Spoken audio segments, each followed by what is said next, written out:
এটা লিঞ্চিং।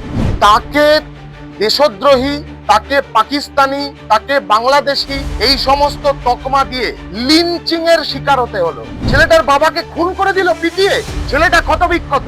এইভাবে প্রতিবাদকে রোখা যায়নি, প্রতিবাদকে রোখা যাবে না। রিকের মতন ছেলেরা গোটা রাজ্যের কোনায় কোনায় ছড়িয়ে পড়বে এই সরকারকে, এই শাসককে প্রশ্ন করবার জন্য, লেখাপড়াকে বাঁচানোর জন্য, স্কুলকে বাঁচানোর জন্য।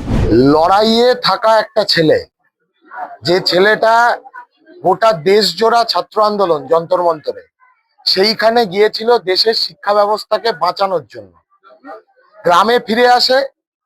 গ্রামে ফিরে আসবার পরে নিজের গ্রামের প্রাথমিক স্কুলটা, সেই স্কুলটার সংস্কারের জন্য লড়াই করছিল, আন্দোলন করছিল। তাকে দেশদ্রোহী, তাকে পাকিস্তানি, তাকে বাংলাদেশি এই সমস্ত তকমা দিয়ে লিঞ্চিং এর শিকার হতে হলো। এটা লিঞ্চিং।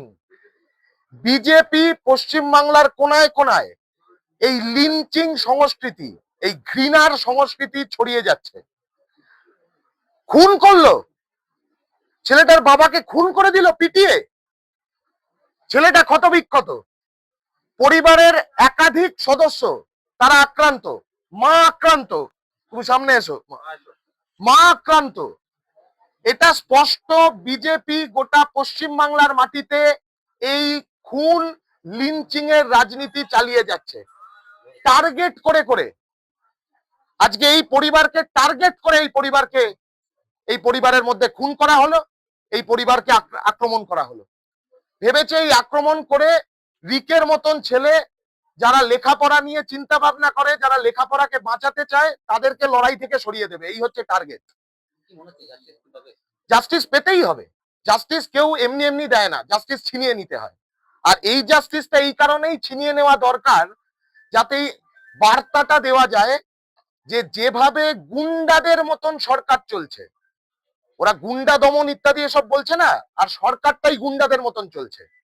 এরকম একটা ঘটনা ঘটলো, এখনো পর্যন্ত কোন সরকারের প্রতিনিধি এসছে?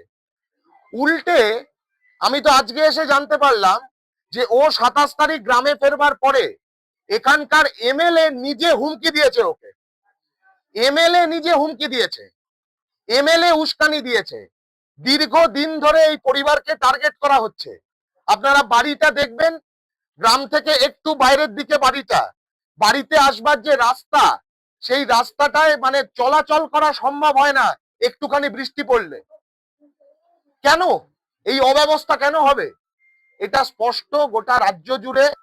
কেউ প্রতিবাদ করলেই তাকে তকমা দিয়ে দেওয়া, কেউ প্রতিবাদ করলেই তার উপর আক্রমণ করা, কেউ প্রতিবাদ করলেই তাকে খুন করা, কেউ প্রতিবাদ করলেই তাকে জেলে ভরিয়ে দেওয়ার ভয় দেখানো। এইভাবে প্রতিবাদকে রোখা যায়নি, প্রতিবাদকে রোখা যাবে না। রিকের মতন ছেলেরা তারা গোটা রাজ্যের কোনায় কোনায় ছড়িয়ে পড়বে এই সরকারকে, এই শাসককে প্রশ্ন করবার জন্য, লেখাপড়াকে বাঁচানোর জন্য, স্কুলকে বাঁচানোর জন্য। আরো ভালো ভালো খবর দেখতে সাবস্ক্রাইব করুন বাংলা হান্টের ইউটিউব চ্যানেল।